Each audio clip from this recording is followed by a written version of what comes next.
سلام خوشگلای من. خب صبح شده، ما از خواب بیدار شدیم، بعد گفتیم چه کار کنیم چه کار نکنیم. گفتیم که بیایم یه صبحانه متفاوت درست کنیم. اینجا آمدیم تخم مرغ رو شکستیم میان یک ظرف، بعد اومدیم بهش نعنا خشک اضافه کردیم برای اینکه ما نعنا خشک دوست داریم. بعدش ادویه ها رو بهش زدیم مثل نمک و فلفل و آویشن. تخم مرغ رو هم زدیم اینجا قشنگ و هم دیگه مواد مخلوط بشن. بعد از که مخلوط شدن میریزیمشون داخل یه بشقاب برای اینکه راحتی کارمون بیشتر بشه. حالا اینجا گرفتیم نون توستر، گرفتیم باز کردیم. نون توستر رو میگیریم، قبل از اینکه نون توستر بمالیم اول میگیم کف ظرفمون رو روغن مالی میکنیم.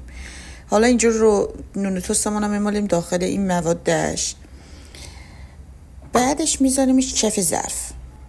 نون توسترش که گذاشتیم کف ظرف، فری که از قبل روشن کردیم و آماده میکنیم، ظرف رو میگیریم میذاریم داخلش. بعدش نون توستای ما حاضر شده. یه صبحانه خوشمزه و مقوی و تازه دارین. اگه خواستین هم میتونین روش سس بزنین، با سس میلش کنین. نوش جانتان باشد. بخورین گوش بشه به تنتان.